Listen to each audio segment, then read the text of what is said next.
Boa tarde. Vamos falar agora dos dispositivos utilizados no tratamento da apneia obstrutiva do sono. Quando ela é leve ou leve moderada, você pode tentar um dispositivo chamado dispositivo intraoral. São 3 tipos: os reposicionadores de língua, os que reposicionam a mandíbula e os que elevam o palato. Hoje em dia tem vários tipos, às vezes até eles vêm às vezes em 2 partes separadas. Então tem mais de 40 marcas aí no mercado que fazem esse tipo. Você tem que ter uma protusão de boca, né, uma movimentação dessa área de pelo menos de 6 a 10 milímetros para que seja efetivo. Bom, ele também pode ser usado para quem não tolera o CPAP, né? Quem tem uma intolerância ao CPAP, você tenta usar ele e ver se você consegue obter uma resposta adequada. Você usa o aparelho, você faz uma nova polissonografia e você vê se esse índice de apneia e hipopneia diminuiu, como é que está a questão da oxihemoglobina dele, da saturação, enfim, você vê os índices, né, de dessaturação para ver se o aparelho está sendo adequado. Bom, casos severos, moderado, severo, você parte para aparelhos mais invasivos, como o CPAP. O CPAP nasal, ele promove uma pressão contínua, tanto na inspiração quanto na expiração, ou seja, ele mantém um fluxo de ar contínuo, né, que é calibrado de acordo com a necessidade do indivíduo, que é feito junto com o exame polissonográfico.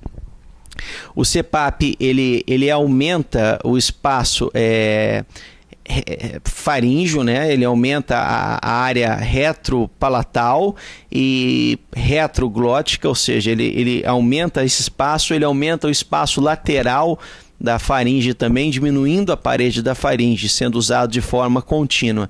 Isso permite que o indivíduo respire mais adequadamente. Bom, não é muito agradável o aparelho. O paciente ele melhora muito a qualidade de vida dele quando ele se adapta ao aparelho, mas melhora muito. Todas aquelas situações melhoram. Bom, perder peso ajuda muito, porque às vezes até quando você perde peso, você consegue diminuir a quantidade de pressão do CPAP. Porque quanto maior a pressão do CPAP, mais incômodo ele traz, né? Tanto é que indivíduos com pressões às vezes acima de 15, você pode pensar no BiPAP. O BiPAP ele já é um pouco mais maleável, ele tem uma variação da pressão inspiratória e da pressão expiratória. Bom, a pressão expiratória ela elimina a apneia, a pressão inspiratória elimina a hipopneia. O grande problema do BiPAP é que ele é muito mais caro, né? Mas normalmente quando o paciente tem uma pressão muito alta, você pode lançar a mão do BiPAP, que às vezes ele tolera mais. Outras medidas que você pode usar no CPAP, quando o indivíduo ele não tolera muito bem o CPAP, é fazer algumas modificações, tais como o paciente dorme, depois que ele vai dormindo, a pressão vai aumentando lentamente, né? Isso aí é uma medida.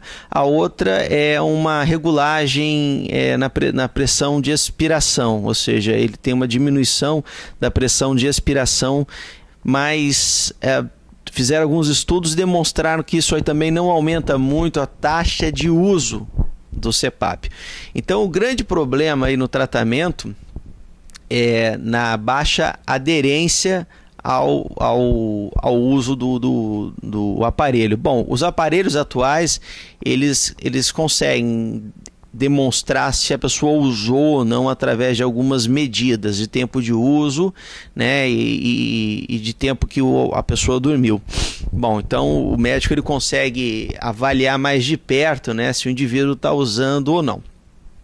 Quando essas medidas não dão certo, ou seja, quando esse indivíduo ele ainda continua tendo índices, né, de apneia e hipopneia altos, dessaturações, tudo, aí você pode partir para algumas cirurgias. Existem várias cirurgias, né, e normalmente são otorrinos que realizam, e essa aí realmente quando você não vai fazer mais nenhum tipo de tratamento com CPAP. É óbvio que você pode, por exemplo, partir direto para uma cirurgia. Se o paciente tem uma tonsila faríngea, ou seja, as amígdalas se beijando, né, que a gente chama, enorme, às vezes o paciente tem sintoma com aquilo, tem cásium, tem às vezes infecções de repetição, tem mau hálito. Você tira aquilo ali e muitas vezes o paciente melhora. Mas a cirurgia para corrigir realmente ela é feita em último caso. Bom, espero que tenha ficado claro para os senhores. Tenham uma boa tarde.